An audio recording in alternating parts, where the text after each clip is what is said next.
Hello and welcome to the first ever Battle Yawn podcast. So manly, I'm Jon. And I am Jadon.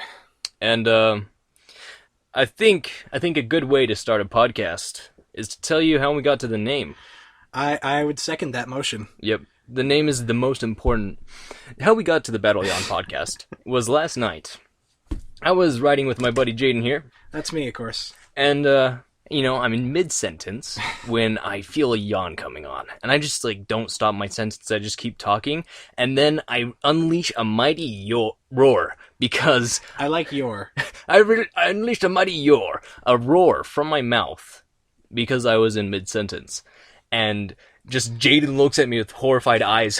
It wasn't your normal yawn, okay? Like, you have to... Let me just set the scene for you for a little bit. So, Jon and I were driving home for an event. It was like 2:30 in the morning. We're on the freeway. I'm doing 75 because it's late. Cops don't care at that time of night unless you're doing something bad, and we weren't. We were just speeding. So only speeding, yeah, guys. Don't worry about it. So we were doing 75. It's really late. Jon's saying something. I don't really know what it is because it's late. I'm tired. And mid-sentence, he, stops. His mouth hangs open, and, this terrifying guttural roar from the depths of hell rises from his, stomach out of his mouth. And he's just like, oh, you know about that? And I look over. His mouth is open. Clearly, it was him. And it was me. I can attest that sound came from me. I thought for a second something was wrong with the radio, being completely honest.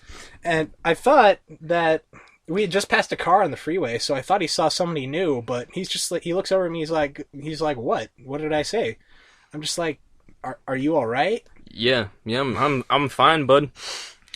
It sounded like if you could imagine a pterodactyl just dive bombing you, and the sound that would make, that is what came out of my mouth. So we spent maybe the next 30 minutes at least discussing on what that sound would be called. I'm like, man, I was just yawning. Can we call it just a battle yawn?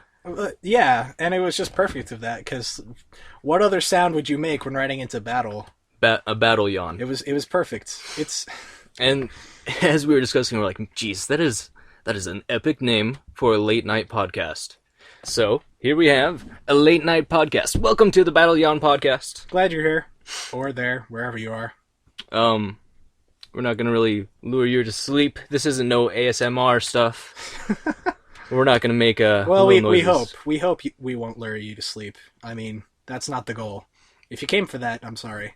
This is something to listen to if you're staying up late at night, maybe working on a project. This is also something to listen to if you're just woken up and you found us, and now you're listening to our wonderful voices. Or you just have nothing better to do, in which case I don't blame you, because I need the love.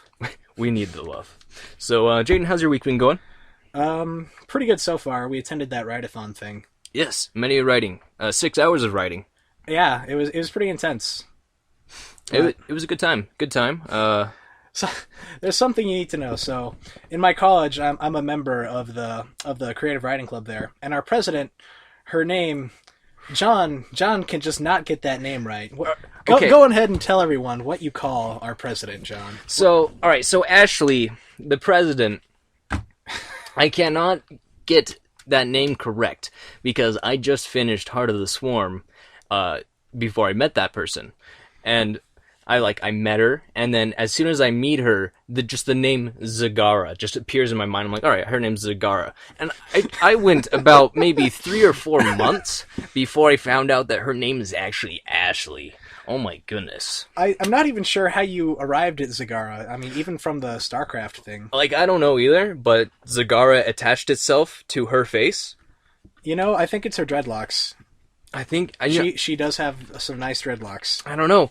I mean, she doesn't have any of the same personality quirks as Zagara. She's just Zagara in my mind. And that's all there is to it. Yeah. Have you ever, looked at someone and be like, oh, your name is Mandolin? Okay, wonderful. And then, 5 months later, they're like, actually, it's Manda. And you're just like, oh, wow, I'm a horrible... You're just like, oops. I mean, and then you Guess spend... I'm not dating that. And then you spend, 5 more months trying to go, all right, not mandolin, not mandolin. But I can say with confidence that Ashley's name is Ashley, and I call her that. It took you a long while. It took me. And we're going to keep on watching you, kid.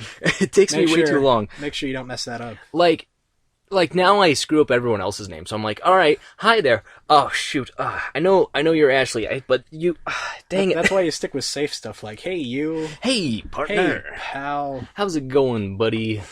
Then they give you that weird look, and you just kind of back away. You just laughing. Like nod it off. You're like, yeah, I don't remember your name, buddies. What would happen if you ran into a guy that you like don't really like but don't really hate? You wouldn't say, "Hey, buddy." You'd go, "Hey, acquaintance." I normally just stick with the like phrase "bud." Just bud. Like, hey, what's up, bud? I say bud everything now. I'm everything. Like I'm like, I'm sorry there, I can't help you, bud. I might have just. Do you say that to your parents? I don't think I say that to my parents. No. One of these days, it's gonna happen. Just like, I'm sorry, buds, and then they're like, we raised you. We raised you. How have you repaid us? When are you going to start paying rent? Don't know. Yeah. I'm sorry, bud. It's pretty ridiculous. Yes, extremely ridiculous. But John and I, we've known each other for a long time. We met in high school, right? You know what? I think that we actually met towards the end of middle school, around 8th grade. Okay. That sounds about right. Yeah. So you don't know the shenanigans that I used to get to in early middle school, do you? No, I do not. Would you please tell me about those? Oh, pardon me. All right, so anyway, let me just set the scene for you a little bit. The the middle school me is, he's not very tall, he's not really obese, but he is very plump. And so it's this plump blonde kid who doesn't really know what he's doing. So anyway, the night before, I don't know, I think it was like a Friday or something. The night before, I pulled an all-nighter. I can't even remember the reason why, but I pulled an all-nighter. I'm groggy. I barely remembered to put on my pants before walking out the door. And anyway, I show up to school. And so, like, it's so bad that I'm, like, nodding off, just, like, even in passing periods, like, my eyes are drifting shut as I'm opening my locker. So anyway, I open up my locker, get my books. I'm walking in hallway to the advisory period, which was mandatory for God knows what reason. In our state, totally mandatory. Why, we will never know. They're crazy. But anyway, I'm walking to class, and my eyes start drifting shut, and like I can feel my legs are still moving. Like I can tell that I'm still in motion, but my eyes are shut. And the next sensation I feel is just this searing pain spreading across my face. Like this red hot pain. I open up my eyes because, ouch, what the heck just hit me? And this girl, red face and like in tears, is like just like yelling at me. I don't know what's going on. And then like, wait a minute. I think I know what happened. So I go into advisory, and my friends are like, "What, dude? Why did you just do that? Did you even know that chick?" I'm like, "No. What did I do?" They're like, "Dude, you totally walked up to her and you put your head on her shoulder." I'm just like, "I did what?" Guys, I did what? No, we're serious. You just put your head on that chick's shoulder. I'm like, "No, I didn't." They're like, "Look at your face. Tell me you didn't." I'm like, "Oh, that is a reasonable explanation." I can see now with the drool. Oh man, it stung. It hurt. Did that actually hurt? It hurt. Like putting your face on someone's shoulder hurt you? No, the slap. Oh, the slap. She slapped hurt me you. afterwards. I get it. I thought I meant that pretty clear. Wow. Yeah. That's so pretty from rough. now on, I've tried to avoid all-nighters. Yeah. That's. Since you didn't know me in middle school, I should paint a picture of middle school me. All right. I was way shorter than I am now. Like much shorter. I was maybe 3 foot something. So half the size of the person sitting here next to you. Munchkin, got it. Munchkin, extremely short. Okay. Like the girls were mammoth sized. All right. Because of this, I did not talk to anyone. Okay. Like 0 people. I was that silent kid in the class 100% of the time. And then like every now and then I'd throw out a remark and get like a chuckle from someone across from me, and I just like spend like the next 5 hours like, yeah, yeah, that kid laughed. That kid laughed because I made him laugh. Oh Yes. yeah. Oh yeah. And then like the only time I talked to people in middle school was during a lunch period when I sat down with like four other guys and I would just like spout stuff at them until they could not like handle it anymore. Just random stuff. Just like whatever came to my mind, I would spout at them, and All they right. would laugh. And that was my whole middle school experience, 100% of it. And then I'd go home and play video games and don't turn in a single homework because all throughout high school and middle school, I did not do my homework. Which makes me kind of angry because you and I think we earned about the same GPAs. Just about, yeah. I did all of my work in school. I completed all of my homework assignments. And then this kid comes along. He's like, "Oh yeah, I didn't do a single homework assignment." Yeah, well, like if I could complete it in school, then I'm just like, all right, yeah, then I'll turn it in like next time. But I would never do it at home for some reason. It just did not sit well with me. But if I stayed at school like later, like waiting for someone to pick me up, and I just like turn out homework. But I was like one of those kids who would always ask like, all right, how much are tests worth in our final grade?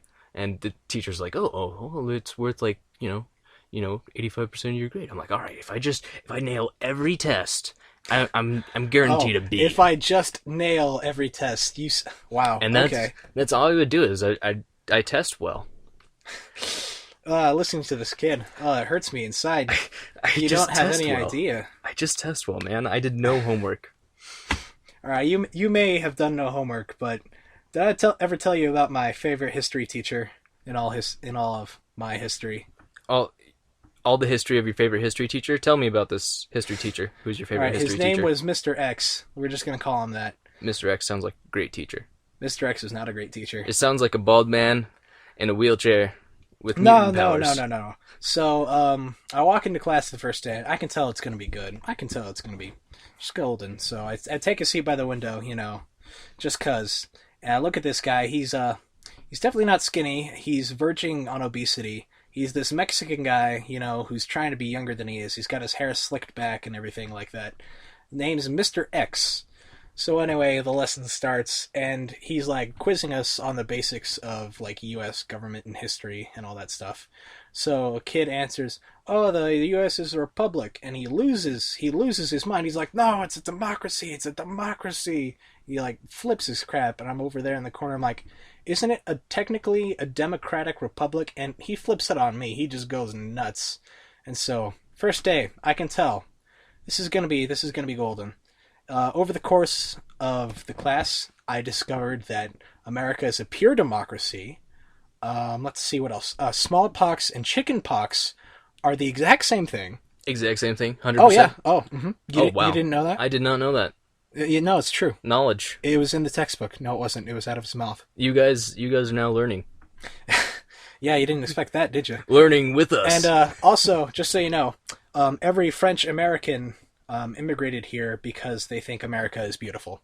That's like physically beautiful. That's why you're here if you're French American. They're According just to like- Mr. X. According to Mr. X, the French, they looked over the pond and went, "Oh, that land is beautiful. Let us bring our baguettes." We need baguettes and pastries." But that was Mr. X. And there goes 100% of French viewers. We're sorry. Yeah. Hey, well, no, that wasn't us. That was Mr. X. We're sorry for Mr. X and his uninformedness. Yeah, so Mr. X. Mr. freaking X. I don't think I can point to any teacher and be like, man, that was the best worst teacher I've ever had. Mainly because I forget their names. Well, no, 100%. Well, you can just do what I do and just call them Mr. or Mrs. X. I can point to maybe Bill Nye and be like, oh man. Now that's a good teacher. Oh man, Bill Nye. Remember walking into middle school classes or elementary school and then seeing the TV that TV cart, and you're just you're just like, oh, it's going down. And it's then gonna be a good day. I remember specifically walking into my 6th grade science class and seeing that. I'm just like, it's happening. And then we watched Bill Nye. We watched Bill Nye for the whole class period, and it was amazing. We learned about thermodynamics and how hot and cold stuff react. It's pretty great. You know, if you just want to learn about hot and cold, you should watch a music video. I'm pretty sure there was one about that came out pretty recently. You know what? I heard about that music video. Yeah. There's stuff that is hot and cold.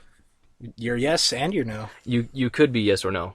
You're in and you're out. It's a very Boobligan way of thinking. Mm-hmm. There's no middle ground there. You are one or the other, for sure. Boolean. Boolean. That sounds weird. It's a great word. Yeah. I do like one thing about Bill Nye, the science guy, though, the show. Not sure about the person himself, but anyway. In one of the episodes, you know how they had a narrator and everything. Yes, yes. The narrator, like, does a slow zoom on Bill's face. Bill is, like, sobbing unconsolably. He is not having a good day. I remember this episode. He's sobbing, and the narrator's like, Bill, what's wrong? Everything. All the while, the camera is still zooming on Bill's face. Bill, everything. Bill, what's matter? Everything is matter. And then it just launches into, like, an explanation of matter and, like, the properties. I'm just like, oh, Bill, you Bill understand Nye. me. Bill Nye. You are my kind of science guy. Jane, anything else happened to you this week? This week in particular, no. Well, kind of. What happened to you this week? It's not this week, but it's been a chronic thing that's been happening all my life. Please tell me about this. I need to have hear. An irrational fear of parents that are not my own. Like, I'm not even Oh, kidding. really? Oh, no. Like, it doesn't matter if it's my girlfriend's parents, my friend's parents, even my aunts and my uncles. I'm not even kidding. I love them dearly, but I am terrified of them. So like, my parents. All right, say like you're just in a room alone with my parents. How do you feel? Super uncomfortable. If you Super. will notice, every time you left to do something, I would 99% of the time Just be like, follow you. Yep, yeah. I do notice that. Yep. I don't know what it is. I just don't know. I think it's just like you're uncomfortable with someone. Like I was uncomfortable around your brother and sister-in-law. Oh, yeah. That makes me uncomfortable. Like when you are not there, I'm just like, man, what do I do? I'm gonna break out my laptop and pretend to work on something. Pretend to be productive. Pretend to be productive. That's what I do pretty much every day at university. But I've actually got a working theory now that I'm thinking about it, about why I have such an irrational fear. Tell me about this. Okay, so when you're raised as a child, your parents are like, obey your parents, respect us, we raised you. Yeah. So, like, all throughout, like, the time you leave the house, from, like, 0 years old till you're 18, like, you respect your parents, if you lived in my household anyway. Definitely. But anyway, so you respect your parents. So, like, child me, of course, did not know that this was limited to just my birth parents. So, like, whenever I would visit a friend, I'd be, like, terrified of, like, if I did anything against that house's rules, I would be punished as if I were in my own house. Like it's a Game of Thrones. Yeah, like, if I, like, ate first before everyone else started eating at a friend's house, which would be okay in my house, Yeah. I would get, like, fear of, like, being punished in some way. I didn't know punished how, because I didn't know how that set of parents punished. They could, like, go the exact opposite of my parents and just start beating me, for all I know. Wow, that's terrifying. Actually, now that you think about that, you know, it's actually a fear, a real fear. Seriously? Soriophobia. Soriophobia. Is that how you pronounce it? I'm gonna pronounce it soriophobia because it's like half sorcerer. That's what it looks like here. So now parents are sorcerers. Parents, I'm pretty sure, are sorcerers. Okay. Now that we have that established, I have soriophobia. You have 100% sorioperia. Soriophobia. Soria. We're gonna spend a while practicing that. I will. Yeah, but anytime. I don't know what to do, so I always try to get out. Jadon, there's actually been something happening to me recently, like reoccurrently. Yeah. At my house. I don't know Right, if this tell me about it. What's I don't going know if on? this has ever happened to you. Maybe. We get the same like brand of toilet paper every okay. week and month, all right? All right. And then this double ply cushy brand X. Yeah, right. So Cushy Brown X. We grab this brand and every now and again, like, I'll replace my toilet paper, right? Yeah. And I start to unroll a roll, but like the two layers are like haphazard, and Okay. they don't cut at the same place. All right. Like they'll be stacked on top of each other, like jaggedly or something like that. Okay. So when I go to like pull a roll of toilet paper, I get like two different things, and it's happened to me about 3 times this month. All right. 3 different rolls of toilet paper. So what you're saying is you walk up to replace your toilet paper. You take out a roll and just like shit hits the fan. Not necessarily like I go to reach for a roll and then dang man, I got like 5 different sheets here and I don't know what to do with. It's like reaching for a paper and then being handed like a shredded paper. It's like it's what you wanted, but not what you wanted. And then like halfway through the roll, it goes back to normal. Oh, I think I know what you're talking about, actually. Yeah. Like that actual, like, that when you're about to grab a section and, like, part of it's, like, cut. Or, like, shredded already. Not necessarily. It's just, like, the parts... So it's double ply, so there's 2 different parts, right? Yeah. The 2 parts split. The 2 plies are separated. Yes. Okay. And it's like that halfway through the toilet paper. That bugs me. It bugs the hell out of me. And that's happened 3 times this month. I don't think it's happened to me, like, that many times in a month. But you might want to invest in a new brand. But it's such a cheap, good brand, man. Okay, all right. You feel free to wipe your butt with whatever makes you uncomfortable. Clearly, makes me uncomfortable. Well, I mean, halfly uncomfortable. Halfway through, it's all right. Just half of your butt is uncomfortable. Left cheek, it's fine. Right cheek, oh buddy, nope. Hold on to your trousers because it's about to get shady. Right cheek is unhappy. Yeah. Anyway, though, I would not have expected that to be as big of a deal to other people as it kind of is to me. What? The 2-ply. The 2 like, plies? It doesn't happen to me nearly as often, but, like, it does annoy me. I don't think it should happen ever, but the fact that it's happened to me, like, 3 times this month makes me think that I need, like, a lottery ticket, and then that lottery ticket should also, like, split in half like the 2-ply paper, and then I'll win the lottery. How does that make any sense? It's like I have a superhero power. They call me... No, winning the lottery from a shredded ticket. Because it's my superpowers. Right. It'd be everything in the universe is lining up. It's just like, oh man, I win the lottery now. Wouldn't that be the opposite of winning the lottery? Because splitting the toilet paper in half, that makes you uncomfortable. So clearly it's not a positive curse or whatever. It's a curse. But a negative one. So you wouldn't win the lottery. It'd be like a bank notice. It'd be like I'd go to the lottery and then I get my lotto ticket, right? And then it splits in half. I'm like, oh, it's fate! And I also have a superhero power. They call me 2-ply man. Okay. You do that all you like. I will observe from the sidelines. You know what I noticed today though, Jadon? What? So we're driving home, and like that store that we wanted to go to.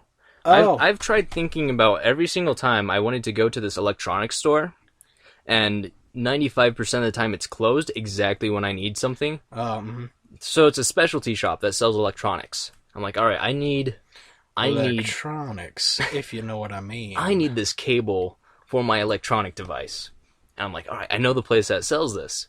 And I just think like, all right, it's only 6 o'clock, right? They should be open. As I drive past, the light just flicks closed. I'm pretty sure that place just doesn't want any business from me. Well, not from you. Not from me, no. They know your face, and they don't like it. I am obviously not the right customer.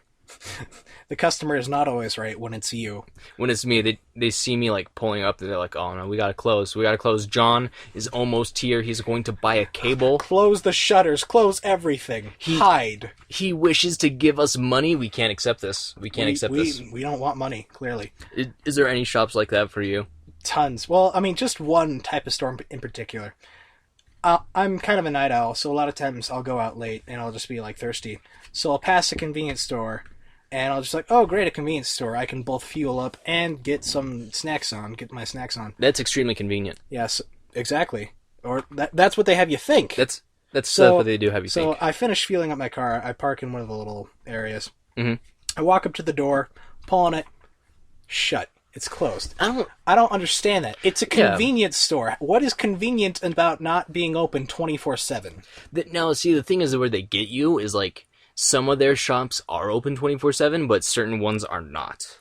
Yeah, that's true. Like I've noticed that certain types of convenience stores, like certain like companies, Yes. are open later or 24/7 compared to others. Yeah. And it makes you want to go there more. Exactly. Like, for instance, Maverick versus Chevron. Chevron closes at 11 Around here, anyway. around here in these parts of the neighborhood. But yeah, like I just get kind of pissed because I'm like, well, I was gonna give you some of my money, but now I guess that's not an option for you. I hope you enjoy your stay in the poorhouse. These are like super first world problems that we're listing. Like, oh man, my toilet You paper know, doesn't work. Oh okay, man, the store's closed. Misery is relative. I will Misery say is that. relative. Like our problems are not that big, but because they are problems to us, we think of them as big. Do you want to hear about another relative misery that I have? All right, lay it on me. Bring it. This relative misery is only relative to males. Oh, okay. All right. With you so far. So, say you go... You just destroyed half of our audience, by the way. Say you go to Target, right? Okay. I've noticed that Target does this. Walmart, like, kind of does this. One of their entrances will do this. All right? What do you mean, do this? Do this. Let me explain. So the second that you go through the doors and you look directly forward, there is going to be bras and underwear, like, right in your face. Dude, And don't you just love that? being a male, that makes you uncomfortable. You're just like, that's not normal. And then there's like Is people. this the right store for me? There's like people like sifting through them. They're like, oh man, I think I want this one. No, that makes man. me super uncomfortable because I look at what they're holding. And I'm just like, oh no, please mine. Don't put two and two together.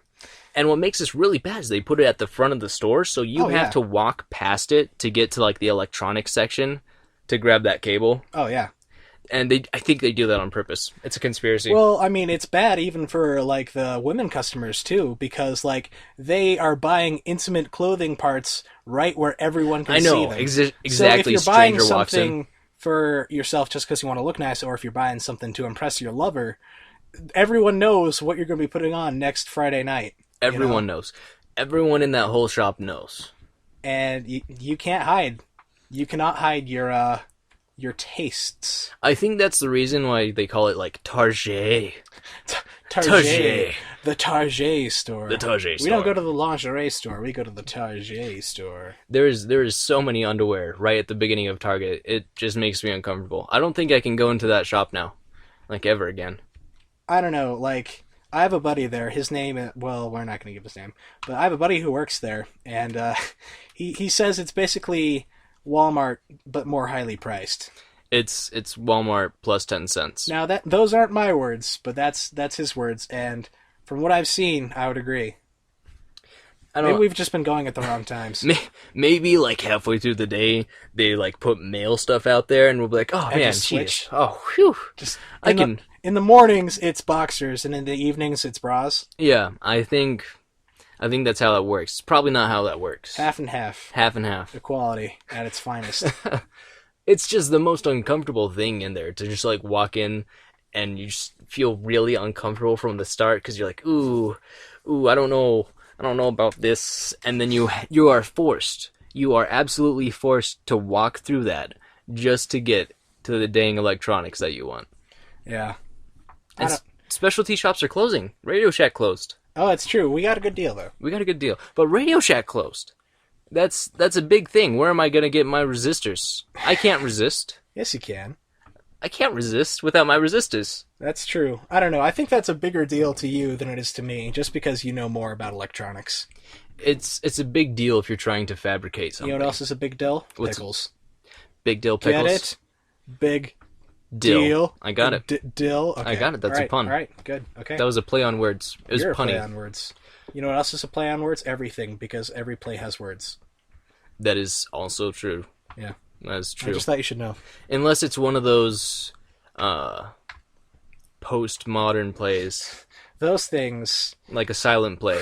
If you want a good dosage of confused and amused, go see one of those plays. I'm pretty sure if I'd go see those plays like it's a comedy. It could be a serious play, but I I'd be really laughing. want to describe to you one of the ones that I saw, but I can't just because I have no idea what happened. Is it the one? Is it the one where they have like the metal walking sticks? Maybe? Yeah. and it's like scantily we're just clad. gonna say it is. Yeah, I think so. I think I've seen the video that you are talking about. Really, I'm pretty sure everyone has. I'm not sure about everyone. People who are watching this, have you seen it?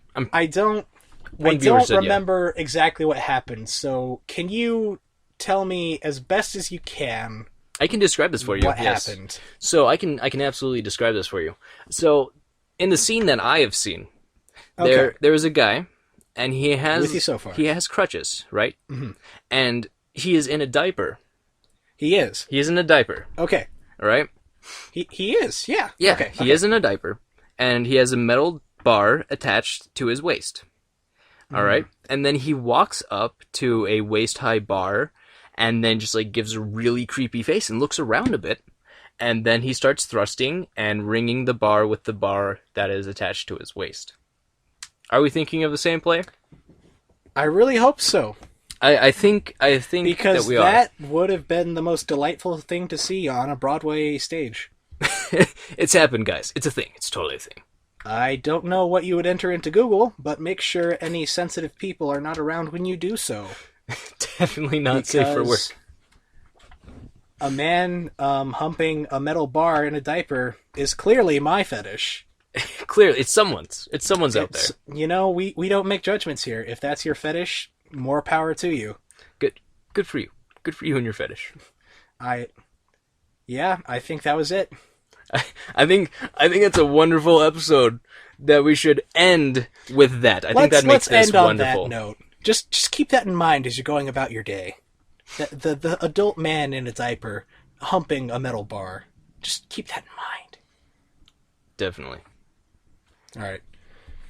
On the next time of Battle Yawns, Jadon looks at his cell phone in the dark. Oh, jeez. Oh, God. Spare me.